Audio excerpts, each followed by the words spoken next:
हर हर महादेव। आप सभी को हमारा प्रणाम। उत्तर प्रदेश उप निरीक्षक सीधी भर्ती 2016 से संबंधित यह महत्वपूर्ण सूचना आप सभी के पास पहुंचाना चाहता हूं कि आज 30 जून 2021 को हम लोग भर्ती बोर्ड गए हुए थे और वजह थी कि उत्तर प्रदेश उप निरीक्षक सीधी भर्ती 2016 के साथ साथ उत्तर प्रदेश उप निरीक्षक सीधी भर्ती 2021 के बारे में जानकारी लेना और उम्मीद के अनुसार दोनों से संबंधित हमें जानकारियां प्राप्त हुई। हमारे लिए जो सबसे महत्वपूर्ण चीज है या फिर ये कहें कि जो सबसे महत्वपूर्ण जानकारी आज उत्तर प्रदेश उप निरीक्षक सीधी भर्ती 2016 के लिए मिली वो हमारे नोडल अधिकारी साहब और लीगल सेल के जो एडवाइजर हैं उनके द्वारा मिली कि भर्ती बोर्ड अर्ली ऑर्डर के लिए मेंशनिंग करा रहा है और उन्होंने अपने सारे एप्लीकेशंस भर्ती बोर्ड से मूव कर दिए हैं। जो भी भर्ती बोर्ड का वहां पे व्यवहार होगा वो माननीय सर्वोच्च न्यायालय में अपनी मेंशनिंग करेगा और एक सकारात्मक या ये कह सकते हैं कि कुछ ऐसा हमें प्रतीत हो रहा है, हो सकता है कि मेरा अनुमान हो और ईश्वर से हम यही मनाएंगे कि अनुमान ये सत्य हो। हमें उनकी बातों से ऐसा लग रहा है कि चीजें हम लोगों के पक्ष में ही रहेंगी। फिर ये कहें कि चीजें दोनों पक्ष के पक्ष में रहेंगी।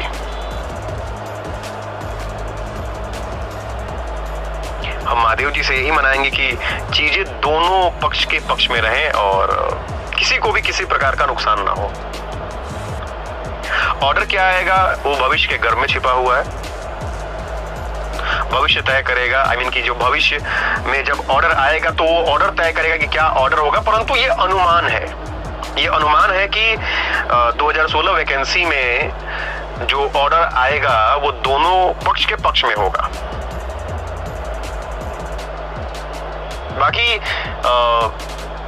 जिस तरीके से बहस चली उस बहस में तो साफ आप लोगों को पता ही था कि लास्ट मोमेंट पे जस्टिस ललित साहब ने, श्री ललित साहब ने उन्होंने ये मेंशन करा था कि वो क्राइटेरिया फिक्स करने वाले हैं कोई, और क्राइटेरिया फिक्स करने के बाद जो भी उसको उस क्राइटेरिया को फॉलो अप करेगा वो उसे योग्य मानेंगे।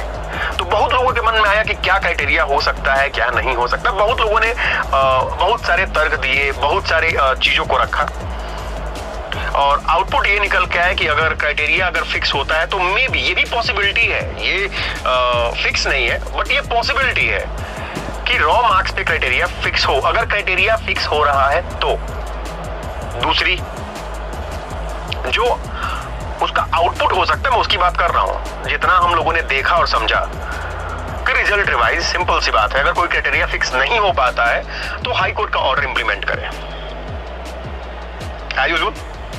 तीसरी कि दोनों पक्ष की कोई हानि ना हो और जैसा कि सब लोग चाहते हैं कि भाई दोनों पक्षों को यथावत रख लिया जाए।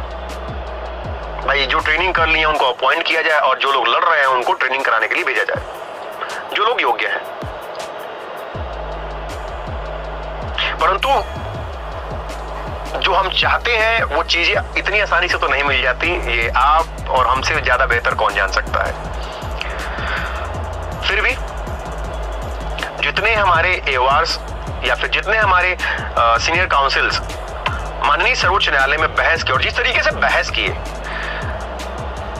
उस हिसाब से तो मैं कि महादेव जी से मैं यही मनाता हूं कि वो चीजें उसी वे में बस हो जाए तो सबका भला हो जाए। जैसा कि हम लोग सभी कहते हैं कि हम सबका भला चाहते हैं, किसी का नुकसान नहीं चाहते, परंतु वो तो अब तय करेगा कि ऑर्डर क्या आ रहा है। बड़ा इतना पता है कि हमें जो अनुमान लग रहा है कि जो ऑर्डर आ सकता है वो दोनों लोगों के कि दोनों पक्ष के पक्ष में ही होगा या होना चाहिए। बाकी कभी कभी जो भी एजम्पशन होते हैं या फिर कभी कभी जो संभावनाएं हम लोग व्यक्त करते हैं वो गलत भी होती हैं और कभी कभी सही भी होती हैं। 95% चांसेस तो हमेशा सही कह ही रहे हैं। जो भी संभावनाएं हम लोगों ने बताई या हम लोगों ने बोली लगभग तो सही रहे हैं। बाकी 5% तो मतलब हमने ये भी नहीं सोचा था कि इंडिया WTC फाइनल हार जाएगा। सिंपल सी बात है, संभावनाओं का खेल है भैया। फिर भी और तीसरा जो कि थोड़ा सा अजीब है, बट ऑर्डर तो कुछ भी हो सकता है ना, ऑर्डर तो कुछ भी हो सकता है। हमें सबके लिए तैयार रहना चाहिए। रिजल्ट रिवाइज हो जाए और बाकी कोर्ट कुछ लोगों के लिए कुछ गाइडलाइंस जारी कर दे। संभावना ये भी है। बाकी आप लोगों को ग्रुप के अंदर हम लोगों ने हर एक चीज प्रोवाइड की थी, हर एक वीडियो, हर एक बहस की छोटी से छोटी जानकारी आप लोगों के साथ शेयर की गई थी। बाकी देखते हैं कि आगे क्या होता है।